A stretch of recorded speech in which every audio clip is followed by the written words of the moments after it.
Welcome to Past People. To support my channel, please consider subscribing. The life and legacy of George IV, a figure of immense historical significance, is a tapestry woven with extraordinary tales and notable moments.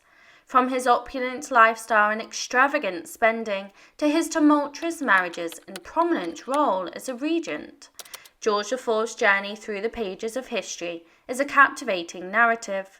And in this exploration we delve into the intricate details of his relationships, his impact on British society, and his enduring influence on the ages that bear his name, an emblem of the Georgians and a defining figure of the Regency era. George IV, during his time as a prince and later as a king, would never have experienced an ordinary existence. Nevertheless, bearing this in consideration, it becomes apparent that his life was remarkably unconventional. He held the dual titles of the Premier Gentleman of Europe and a subject of disdain and mockery.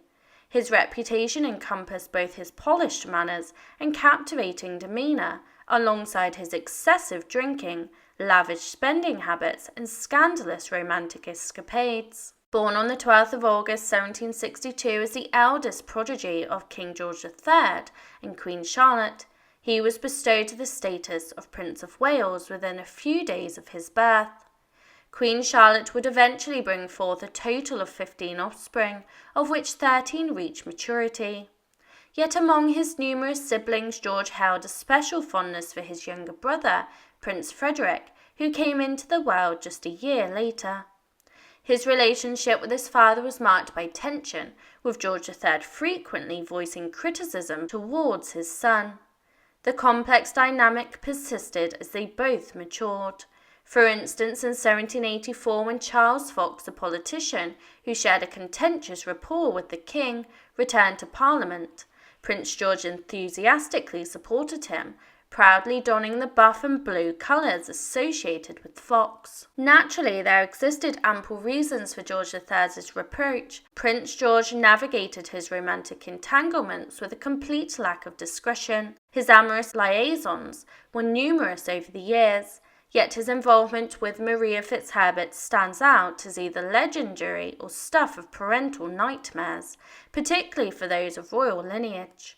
The Royal Marriages Act of 1772 prohibited direct heirs to the throne from marrying before the age of 25 unless granted the monarch's permission. Marriages after the age of 25 could proceed without such consent, but only upon securing the approval of both parliamentary chambers. Given her commoner status in Roman Catholic faith, the twice-widowed Mrs. Fitzherbert was far from an acceptable candidate for royal matrimony. Despite these circumstances, the young prince remained resolute in his affection for her. After extracting a marriage promise from Mrs. Fitzherbert, an agreement obtained under duress, following a passionate episode in which George seemingly wounded himself, possibly exacerbating earlier wounds from a prior bloodletting by his physician. They secretly wed in 1785, and nonetheless the union lacked legal validity, rendering it void. Their romantic liaison endured, and their supposedly secret marriage became widely known. Finances also posed a significant concern. Prince George accumulated substantial debts throughout his extensive efforts to enhance, adorn, and furnish his residences in both London and Brighton. Additionally, his lavish entertaining, stable maintenance, and other princely expenses added to the financial strain. While he demonstrated significant support for the arts, and the Brighton Pavilion stands as a lasting testament, George's debts were nothing short of staggering.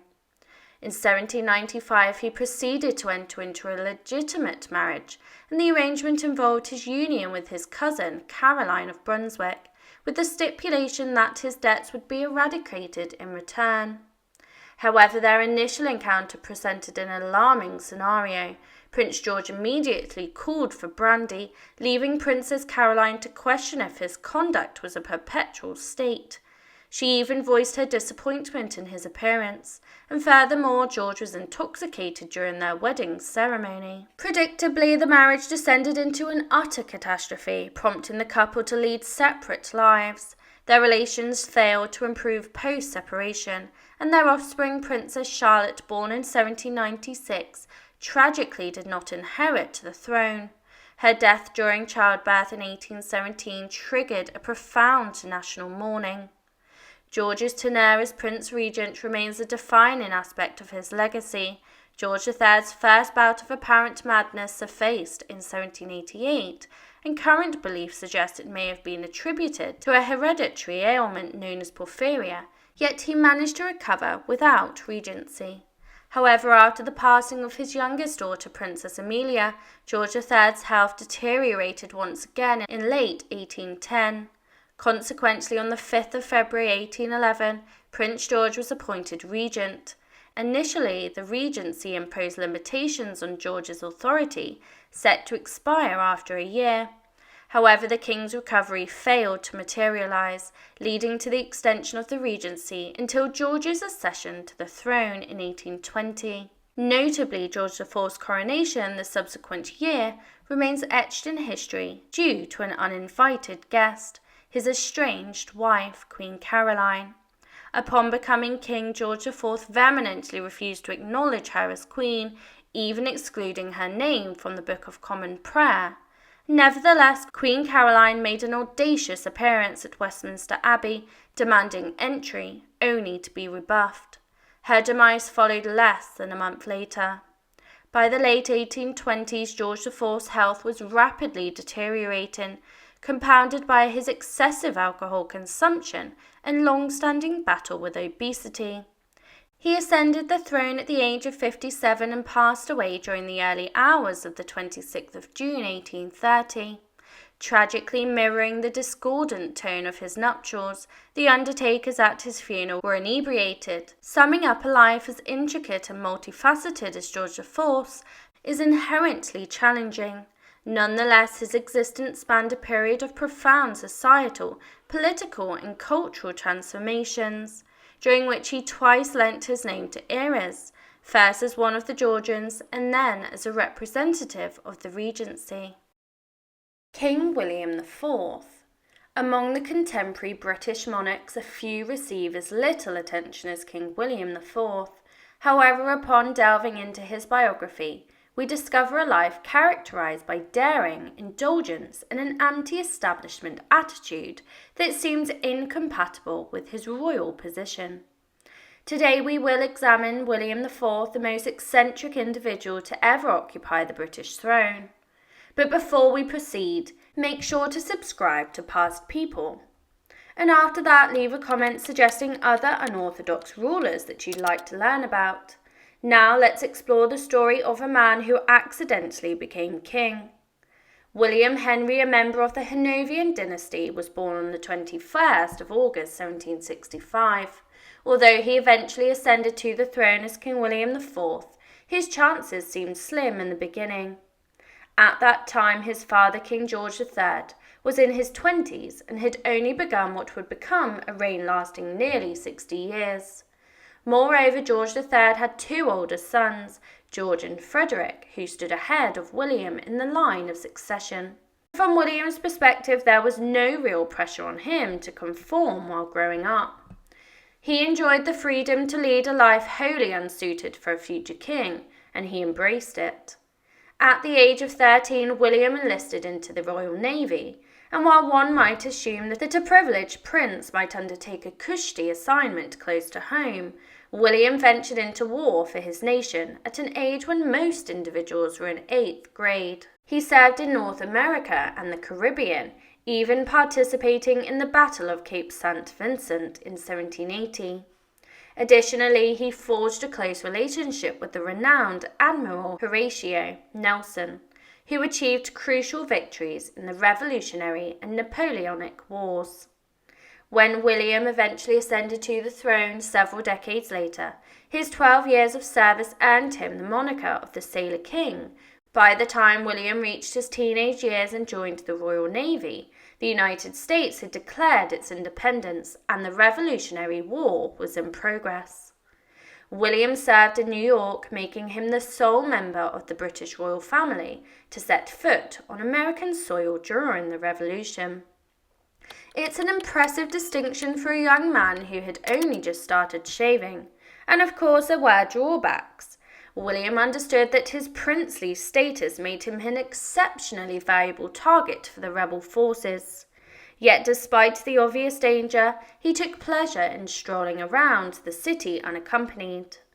Perhaps being captured for ransom was on the bucket list. Rumors about these excursions eventually reached General George Washington, the Commander-in-Chief of the Continental Army and future face of the $1 bill. Washington promptly sanctioned a plot to seize the adolescent prince, and in a letter to his accomplice he expressed enthusiasm, stating that the boldness evident in your plan to surprise Prince William Henry and Admiral Digby in their quarters deserves praise. In other words, Operation Abduct the Posh Teenager was a go. Washington authorized them to execute the plan in any manner and at the opportune time. But he cautioned against showing disrespect or harm to the prince or admiral. Just because it's a kidnapping doesn't mean it has to be impolite. The message was clear. Washington's determination to capture Prince William knew no bounds. He was adamant about bringing the young prince to him by any means necessary. Yet fortune favoured William, as the redcoats caught wind of the audacious plot and promptly assigned guards to him, ensuring his safety. But William, undeterred by the looming threat of Washington's gung-ho abduction plan, found a clever solution. He simply brought the guards along with him on his excursions around the city, outsmarting Washington's every move. William's naval career spanned an impressive 12 years, although naval career, in this case, often meant revelling in merriment and mischief while in close proximity to the water. He became well known for his penchant for drinking and causing trouble during his time in the Navy. Among his less regal exploits was a drunken brawl in Gibraltar that made headlines. Despite his rowdy reputation, William decided to retire from active service in 1790 at the age of 25. However, retirement from the Navy did not mean retirement from his sailor-like drinking habits. And when war erupted between Britain and France in 1790, William's thirst for adventure resurfaced, and he repeatedly sought command of a ship. He delivered a series of speeches in the House of Lords, some of which were well received, while others caused great concern for being visibly drunk. These erratic episodes, coupled with William's recent misfortune of falling down a flight of stairs and breaking his arm, led the king to firmly believe that William should not return to the Navy. Despite being denied the opportunity to command a ship, William remained eager to be involved in the action, persistently raising the subject whenever the British found themselves embroiled in conflict. However, the king and the Admiralty continued to turn him down, citing his personal issues as a hindrance.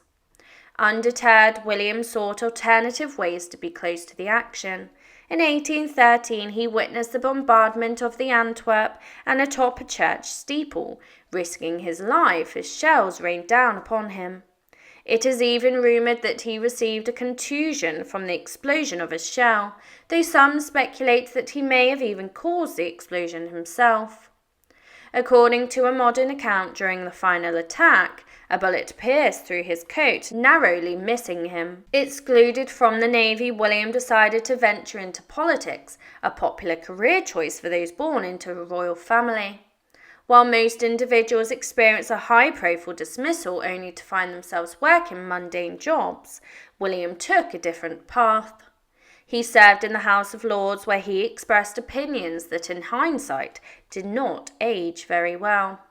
For instance, he staunchly opposed the abolishment of slavery in British colonies, arguing that enslaved individuals in North America and the Caribbean were content in their state of humble happiness. His views on this matter were undeniably problematic. However, not all of William's beliefs were steeped in authoritarianism. He also advocated for progressive laws concerning religious freedom and the treatment of adultery, showcasing a more enlightened side of his character. Despite his tumultuous reputation, William managed to serve a brief but eventful stint as Lord High Admiral in 1827.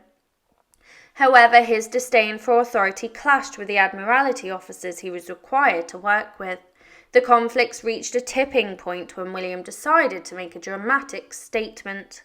Instead of storming off to the pub, he took matters into his own hands and commanded a squadron of ships, disappearing for a whopping 10 days. As both Lord High Admiral and a prince, he possessed the audacity to undertake such a bold move. King George IV, his brother, had no choice but to request his resignation from the position. In his personal life, William had a long-standing relationship with an Irish actress and comedian known as Dorothea Jordan. Although they never married, their love knew no bounds as they welcomed 10 children together. However, their circumstances changed when Princess Charlotte of Wales, the daughter of William's elder brother George, tragically passed away in 1811. This sudden loss meant that King George III had no legitimate grandchildren, thereby placing the burden on William and his brothers to produce an heir. As a result, William and Dorothea separated, and he went on to marry Princess Adeline of Saxe-Meiningen, a woman that was half of his age. While they were unable to conceive a surviving heir, they reportedly enjoyed a blissful marriage.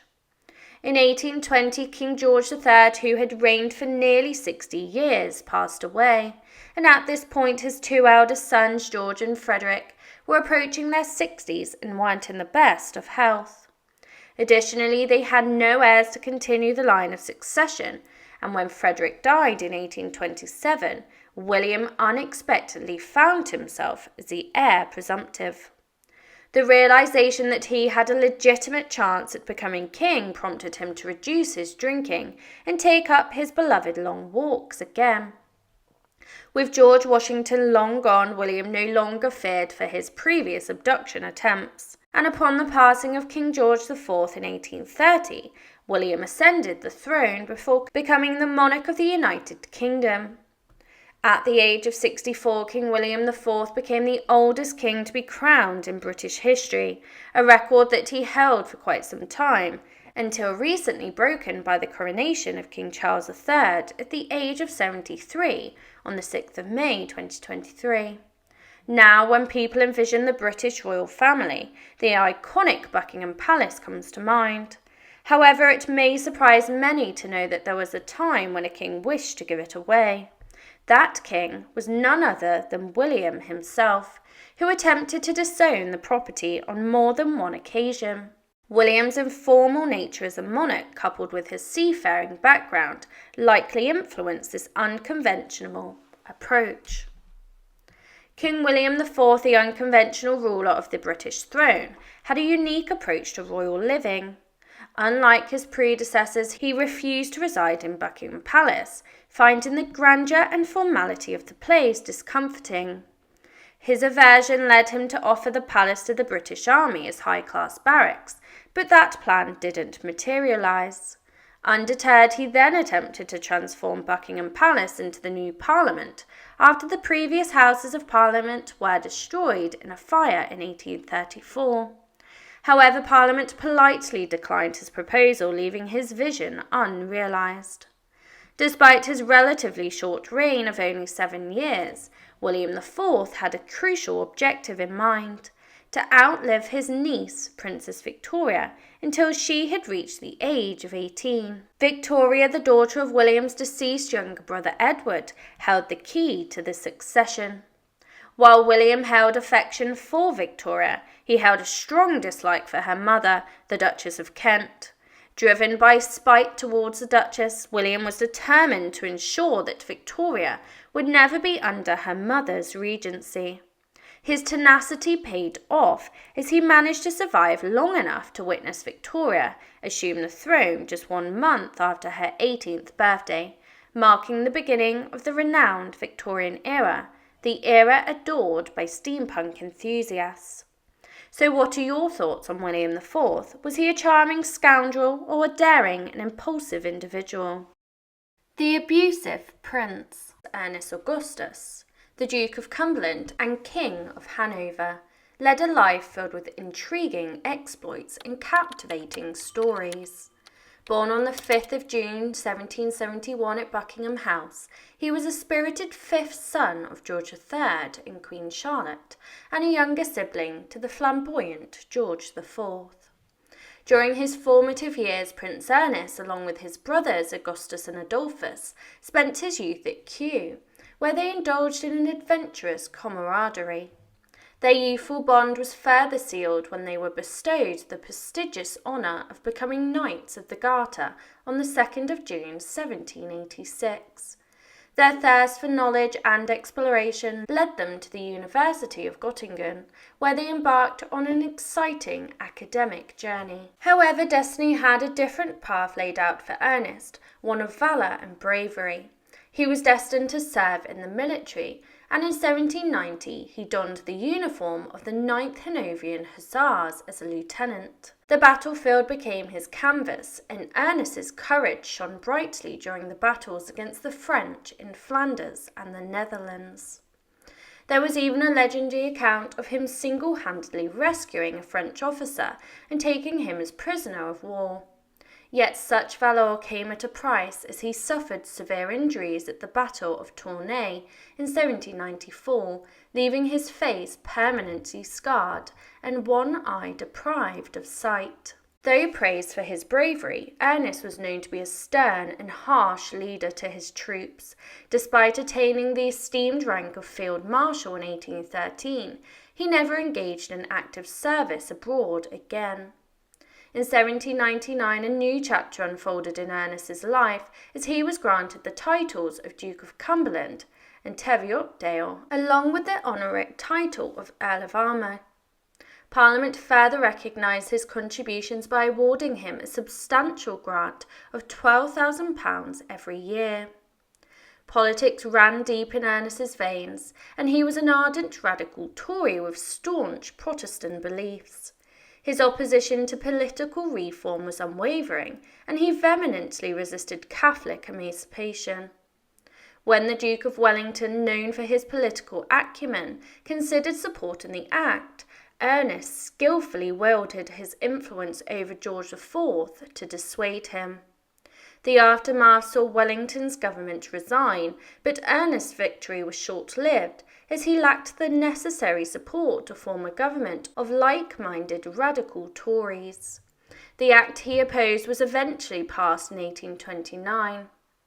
His appearance, Ernest possessed a striking elegance, standing tall and lean compared to his more corpulent brothers. His features were handsome, although marred by the war's toll, which left one of his eyes disfigured. In later years he adorned his face with broad, drooping whiskers, masking the scars that he carried from his courageous past.